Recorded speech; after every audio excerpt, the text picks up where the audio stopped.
Hello everyone, this is Bill Tierney. I'm the university professor at the University of Southern California, and I'm here to talk with you about an article that my colleague Daniel Almeida, who is at California State University San Luis Obispo, and I have written for Discourse. The name of the article is Academic Responsibility Toward a Cultural Politics of Integrity. Now, what we're trying to do in this article is think through the meanings of education in a world that we define as globalized. We know that the meaning of education has changed over time. We know, for example, 200 years ago that how people thought about education was that some people should go and others shouldn't. We know more recently that some people have thought that education is a way to quote-unquote civilize people. Globalization has brought about different meanings as well.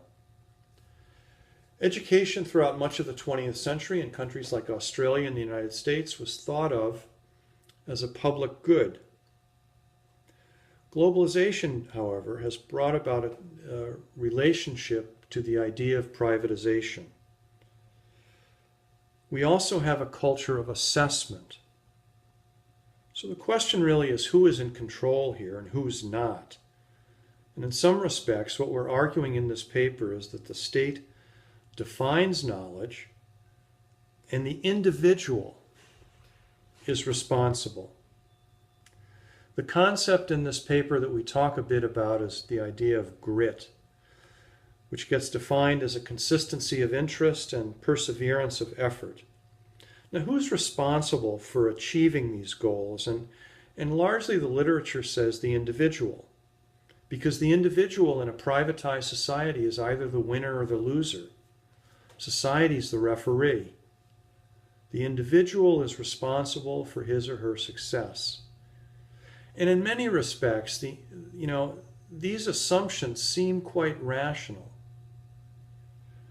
For any of us who have children, who doesn't want their child to be responsible?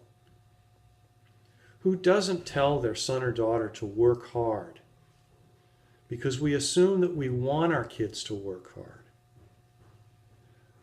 That the responsibility requires people to be responsible, in some respects, makes sense on a familial level. But the individual is coupled with authoritarian ways of viewing individualism. There are also significant implications for method.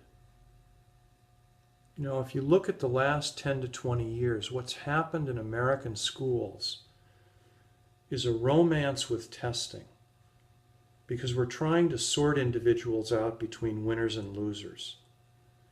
And the winners presumably are the kids who studied hard, and those who lost are not. The responsibility of the society, of all of us, is relatively unimportant. So testing becomes important. Methods like life history is irrelevant. Who needs to know? Who cares about the individual lives of a child?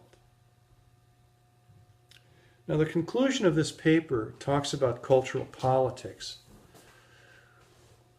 My sense is that we have to resist this, and that school is about meanings. The responsibility of the academic, then, is to focus the dialogue. The challenge is not to accept a zero-sum game so that some students win and others lose, and the role of society, the school, the community is irrelevant. Really, what we need to do as engaged intellectuals is to work toward a reconfigured democratic public sphere that enables various interpretations of how we succeed. And we come together to ensure that all of us succeed, and it's not simply a few winners and losers here or there. So I hope you read the text. I hope you enjoy it. Let me know about it. Thank you.